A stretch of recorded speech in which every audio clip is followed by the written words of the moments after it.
How are we doing, folks? Welcome back to another bike sport video. This is another review on some of the stuff that I wear, and today I'm going to be having a quick review of the Knox Handroid version 3 gloves. Got you there, didn't I?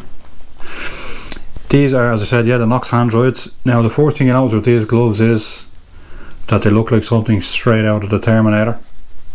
And I have to admit, when I first seen these gloves, I was like, pure and utter gimmick. I mean, why on earth would you need an exoskeleton on a pair of gloves? But if you bear with me, folks, I will talk you through it, and hopefully you too will be very much impressed with these gloves, because I have to say they are absolutely brilliant. I have these about 2.5 years. I bought them in Philip McCallan's. I went up for an open day, as a lot of blokes from the Southern Ireland do. Every time he has an open day, they go up and have a rally on a couple of bikes. And I only went over to look at them because they were made by Knox, and at the time I had a Knox back protector and chest piece, so I said I'd go over and have a gander. So as I said, the first thing you'll notice about these is the actual exoskeleton. The exoskeleton, the ribs on the actual exoskeleton across all the fingers, even the thumb. These are made from TPU, which is a thermoplastic polyurethane, and they are designed to help with impacts on the front of the hand, but also stop your fingers from bending backwards. So if you look at that there, that is the most I can bend my hand back, because as you push back, the ridges get stronger and won't flex. It also has a very beefy knuckle protector, which kind of interferes with the profile of the glove. So maybe if you had a set of hand guards on your bike, that might catch them, depending on how close they are. If you're grabbing the brake, it's, I don't know. I have a set of hand guards on my bike, doesn't interfere, but it's close enough. I'm a 2-finger jobby. I have to say, these gloves are extremely comfortable, very, very secure, and they do inspire a lot of confidence on the bike. The only thing about these gloves, and might as well get it out of the way now, is that there's a little bit of a break-in time, but I suppose that's true with most gloves that are new and are made of leather. It took me about a month. It took me about a month to break these in, because they're so well made and so durable. They're very stiff when you buy them first. The actual palm of the actual glove is made from kangaroo leather rather than cow leather. Kangaroo leather, pound for pound and inch by inch, is actually stronger than cowhide, and it's much more supple. So when they do break in, it gets a lot softer. There is 4 panels on the actual palm, 1, 2, 3, 4, and it's all double stitched. Everything's double stitched for durability. 0.8mm thickness, and it is very, very, very, very soft once they're broken in. Now the main selling point of these gloves wasn't even the exoskeleton, it was the SPS protection. Knox championed this for a long time. This is the Scaphoid protection right here. The SPS means Scaphoid protection system, and basically what it does is it incorporates the technology that if you do come off your bike, the first thing that you do, or even a low slide, the first thing you do is obviously put your hands down on the ground like this, and it's the actual heel of your palm when it hits the ground. It's that jerk that damages your scaphoid, and apparently it is extremely difficult to recover from that injury. So this, what happens is, when you hit the ground now, it just slides.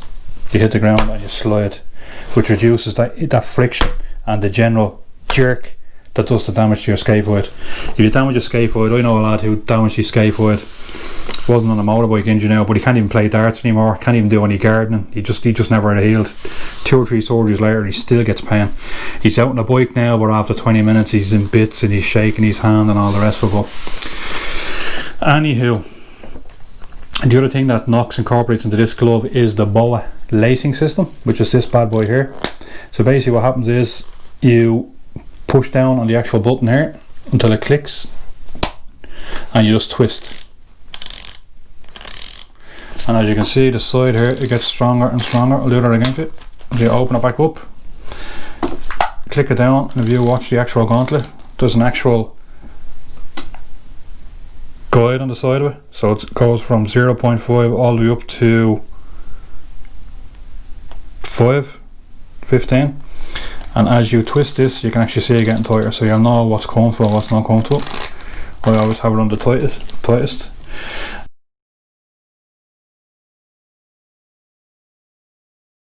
Over a textile jacket. I wear these with my textiles and my leathers, but the good thing about this is it has very, very hard TPU around the sides, and it has a TPU kind of like a buckle here, so it's 360-degree protection for your lower forearm, your wrists. It also has the wrist fastener that people like with the little flap. Now this boa lacing system, the actual steel, people are probably saying, "Sure, that could break at any minute now." That's actually tensile steel, and the actual lacing system has a lifetime guarantee from defaults. The actual lacing system, the boa lacing system, they're that confident that this will never break with the tensile steel. Now I have these, as I said, for about 2.5 years, and I like reviewing the stuff after a long time because you're gonna know what's wrong with them, what you like and what you don't like. As I said at the start of this, there's very little I don't like about these gloves. I mean, people will probably moan about the price of them, but if you buy any decent glove, it's going to cost you about €100 for any decent leather glove with probably no protection.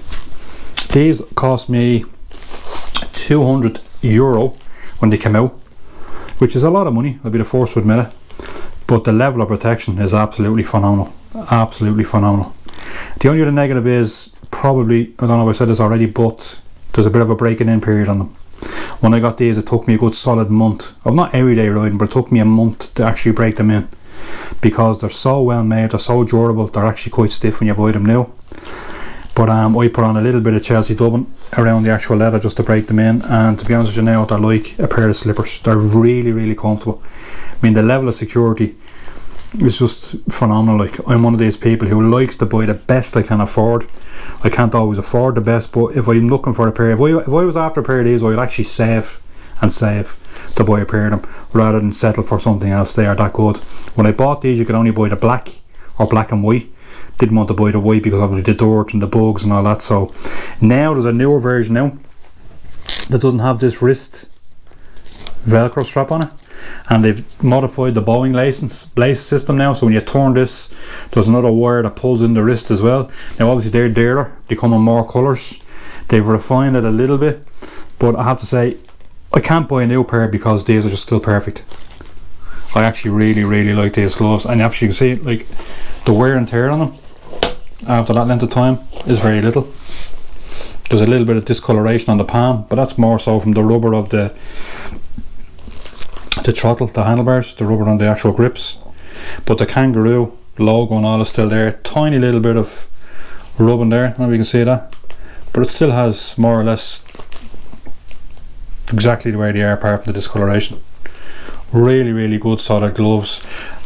These actual gloves have won multiple awards, and now that the actual patent is up on the actual Scaphoid protection, there is loads of manufacturers there from Dainese, Held.